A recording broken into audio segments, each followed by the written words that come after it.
Uh, saat ini saya bekerja dan melayani di daerah Conference Minahasa. Kebetulan dipercayakan oleh gereja untuk melayani di pelayanan penata layanan. Dan puji Tuhan ini adalah tahun kelima dalam pelayanan. Kita belum tahu ke depan apakah Tuhan akan utus kemana. Kami sebagai pelayan akan siap untuk melaksanakan pengutusan itu. Jadi sampai saat ini kami melayani untuk 226 jemaat, 29.000 anggota gereja, dan ada 107 pendeta ladang yang kami layani bersama untuk bidang penata layanan. Dan kebetulan istri saya, Connie, adik bungsu perempuan dari Ibu Joyce ini, dia itu saat ini melayani sebagai pengasuh dan kepala panti asuhan YAPI yang ada di SLA Kawangkoan, Yayasan Advent Peduli Indonesia. Jadi beliau saat ini melayani anak-anak 45 orang dan lumayan banyak, lumayan challenging untuk layani anak-anak yang datang dari berbagai latar belakang kehidupan keluarga. Apalagi Connie hanya melayani sendiri, tidak ada orang lain. Jadi puji Tuhan, setiap pulang kantor, setiap pulang itinerary kita boleh layani juga anak-anak bersama dengan dia.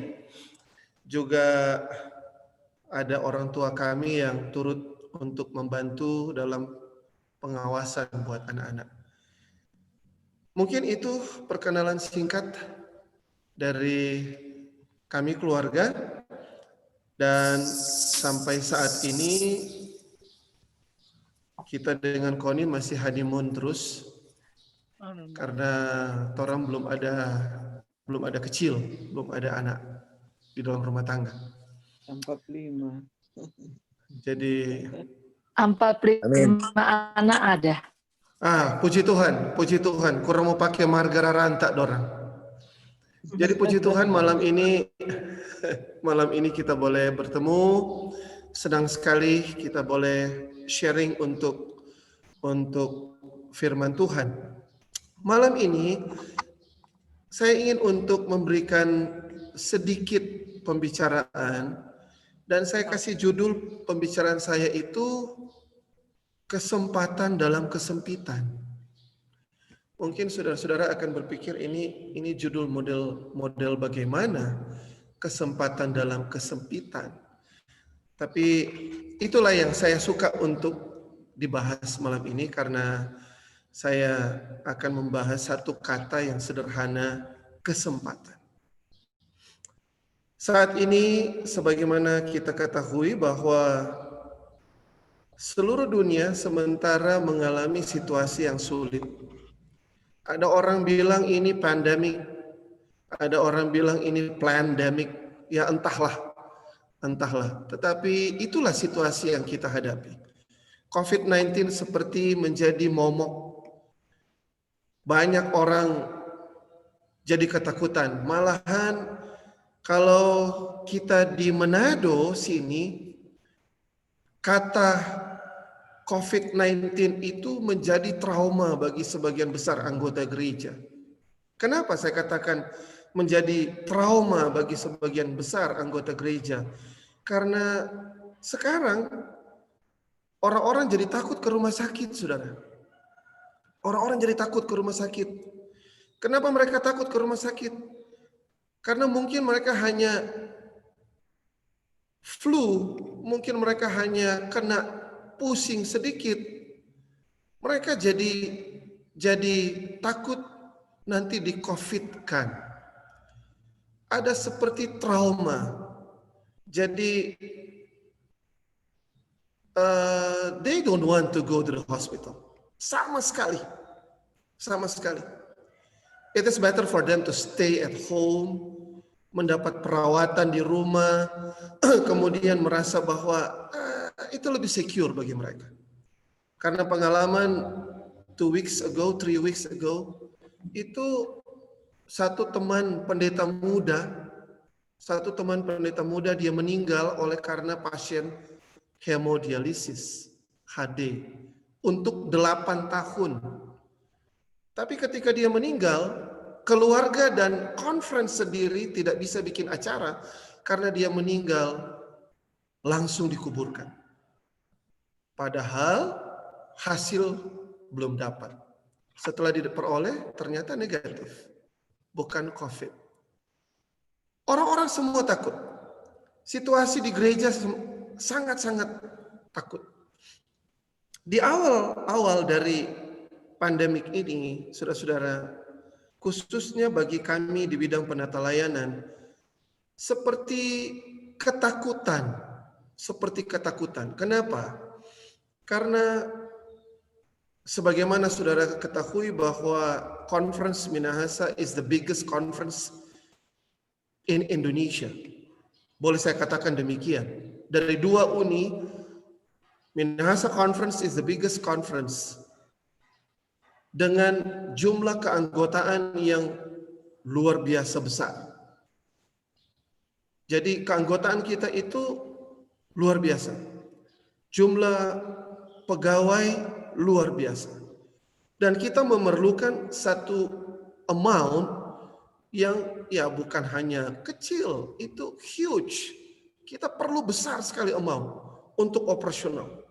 Sehingga kami dari bidang penata layanan sepertinya mendapat satu extra burden, saudara, untuk berpikir apakah saya itu mampu, kami itu mampu, kita itu di conference, di tim mampu.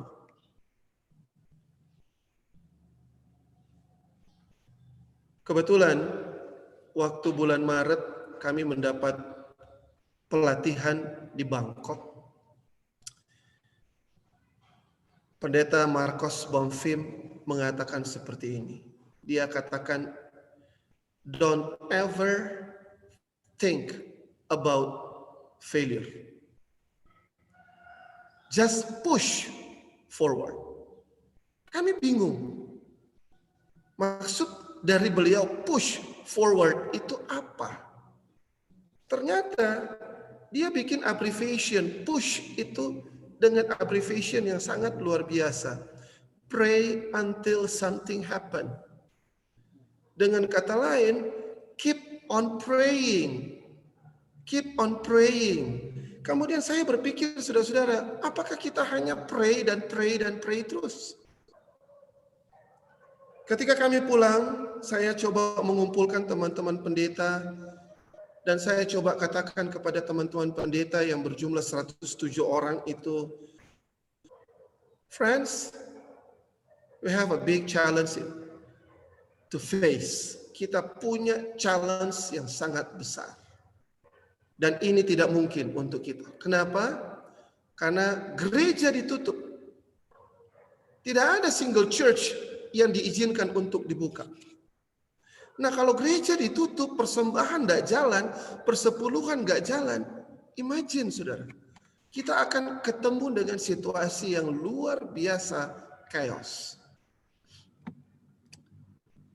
Dan kami coba untuk bikin revival bersama dengan teman-teman pendeta. Bulan April, keuangan conference drop. Itu peristiwanya bulan Maret. Bulan April keuangan conference drop. Bulan Mei becoming worst. Saya sudah mulai hopeless. Saya sudah mulai berpikir, ya mungkin teman-teman, we are going to face a very bad situation. And we don't want that kind of situation. Kita tidak mau situasi itu. Jadi saudara-saudara, kami membuat satu terobosan dengan teman-teman pendeta ladang. Mari kita bikin doa dan puasa. Setelah doa dan puasa itu muncul satu ide dari teman-teman dan juga pimpinan conference waktu itu. Bagaimana kalau offerings dengan church tithe itu kita pungut di rumah. Jadi deacon-deaconess mereka pergi ke rumah-rumah anggota, kemudian coba untuk kumpul persembahan di sana. Nah, saudara bayangkan, kita sementara jaga social distancing, kemudian kita menghindari kerumunan, dan luar biasanya anggota jemaat mereka katakan siap untuk hal itu. Saudara, ceritanya saya perpendek, sampai dengan bulan lalu, Tuhan memberkati konferensi ini. Dan konferensi ini bukan hanya diberkati dalam bidang penata layanan keuangan, tetapi juga diberkati dalam hal penarikan jiwa. Minggu kemarin, Ikatan Alumni UNAI baru selesai KKR Net bersama dengan Conference Minahasa. Mereka memberikan target 250 jiwa di akhir baptisan.